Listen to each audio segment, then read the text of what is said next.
Monica, it's Ellen. Excuse the poor phone quality. I cracked my phone screen this week.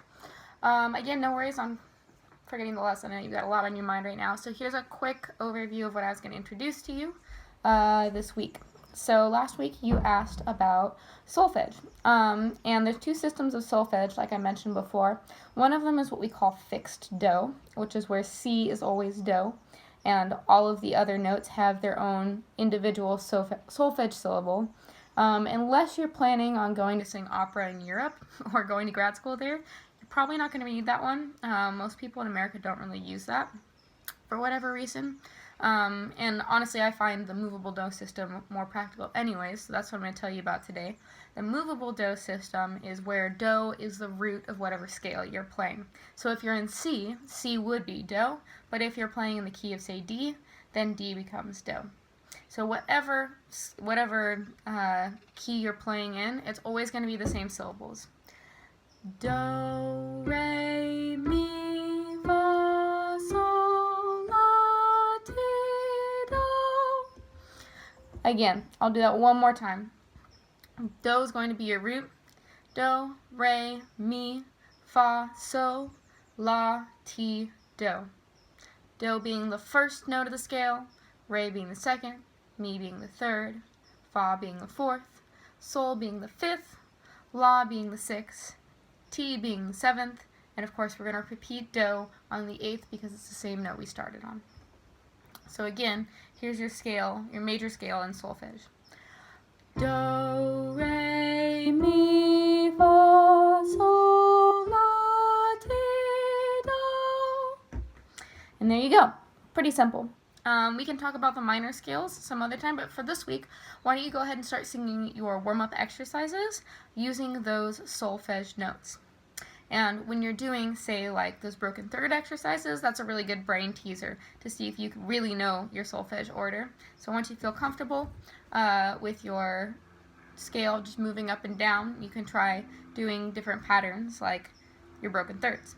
Do, mi, re, fa, mi, sol, fa, la, sol, ti, la, do, ti, re, do. I have to excuse my voice, it's a little scratchy today, but you get the idea. So that's solfege. And then the other thing I was going to do is introduce to you some ear training, and this will really help with the sight reading aspect of what we're doing right now.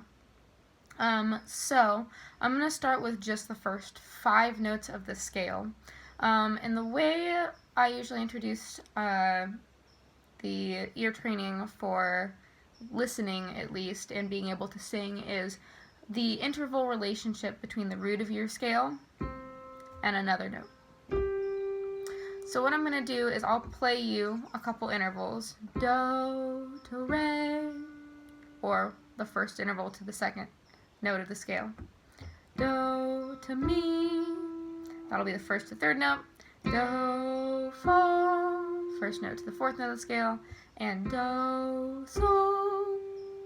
The easiest way to start training your brain to remember what these sound like so that you can use them for your sight singing is to think of different songs that go with them.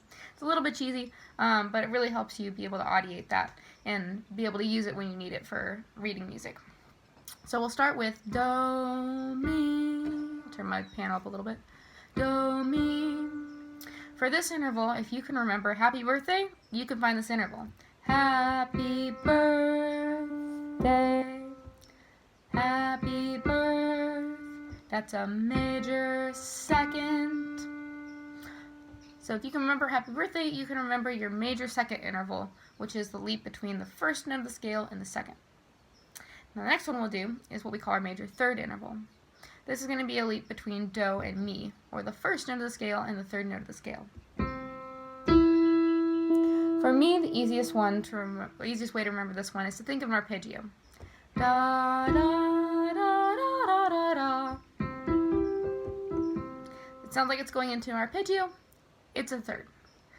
Do, mi. So if you're reading along in your music and you notice, hey, there's a third, if you can think of that arpeggio sound in your head, do, mi, sol, do, sol, mi, do, you can find your major third. The perfect fourth is our next one. That's do to fa. That's pretty easy too. If you know the song The Wedding March, Here comes the bride. That is a perfect fourth interval. So if you hear this, and you can think, here comes the bride, that's what you're listening to know that it is a perfect fourth. The last one that I'll give you for today is do to sol, which is the first note to the fifth note. And this is what we call our perfect fifth interval. This one's also pretty easy. It's the beginning to Star Wars.